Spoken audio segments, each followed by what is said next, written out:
If you're a designer looking to get your first clients, then platforms like Upwork and Fiverr come to mind.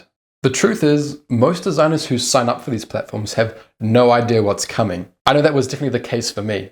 What most designers think happen is they make an account on Upwork, they add a few portfolio pieces, they start applying for projects, and they start getting clients. Easy, right? Unfortunately, this is very, very far from the truth. And in this video, I want to tell you about my story, from a beginner designer with no clients all the way to taking on multiple 5-figure freelance projects. And I also work full-time for Antler.co as a designer and Webflow developer. I began my journey as a designer by signing up for 2 platforms. The first one was Upwork, and the second one you might not have heard of, but it's called the Unicorn Factory. And actually, my experience on both these platforms were very, very different. When I signed up for Upwork, I made a profile, I uploaded a few of my portfolio pieces, and I started to apply for projects. No one got back to me. I think I might have reached out to around 50 design projects to try and get my first design clients, but nothing was actually happening. I didn't have any testimonials on my profile, no successful past projects completed on Upwork. So in fact, I was just this random designer with a small portfolio and no one really cared about me. However, not all freelancing platforms are the same. I also joined the Unicorn Factory, which is a local freelancer marketplace in New Zealand. And the special thing about the Unicorn Factory is that it was much, much smaller than Upwork. There weren't as many projects available, maybe only 3 or 4 at a given time, but at least if I was getting in touch with these clients, they were getting back to me.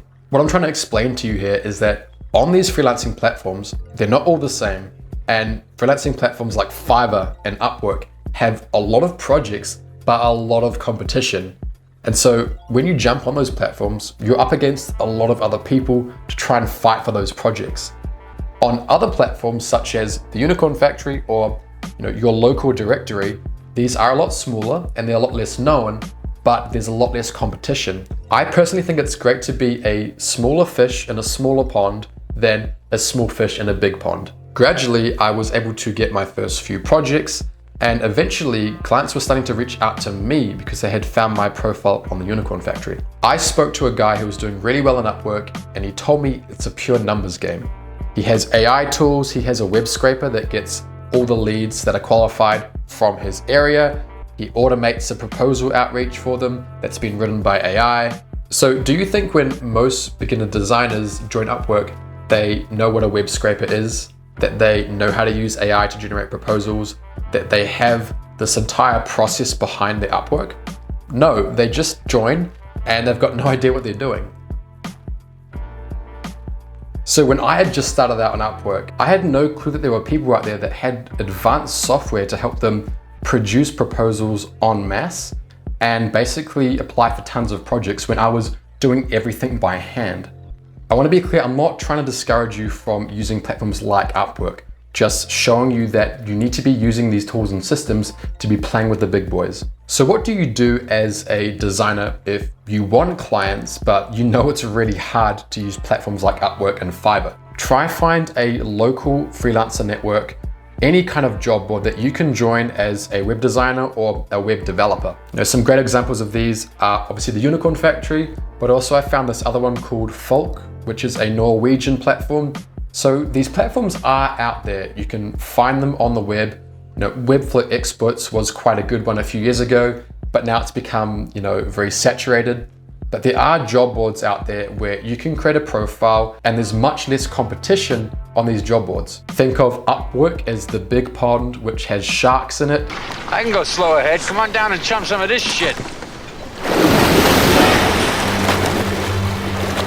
And something like Folk or the Unicorn Factory that is a small pond that a beginner can actually get some traction in.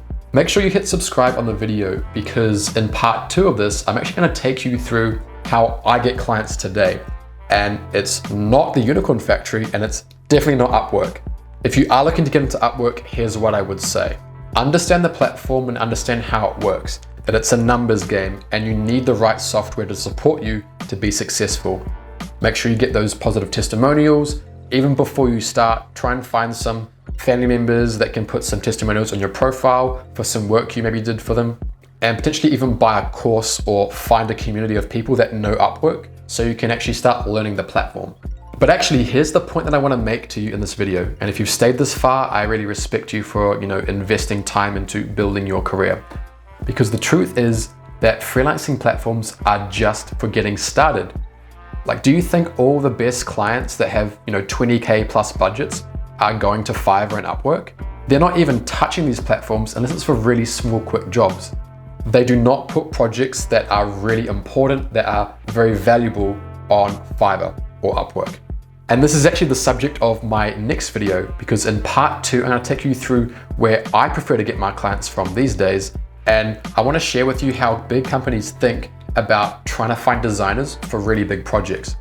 These are the projects that you want as a designer, and these are the clients that you want as a designer. So I hope this video was useful for you. I don't want it to be a negative video, but it's just the truth and my experience. And I want to completely acknowledge that there are some designers who really kill it on Upwork. And if you are one of those designers, kudos to you. You've done a great job and you're a lot tougher than I am. Thanks for watching. And here's a quick video you can watch about how to use LinkedIn the right way as a designer. Thank you.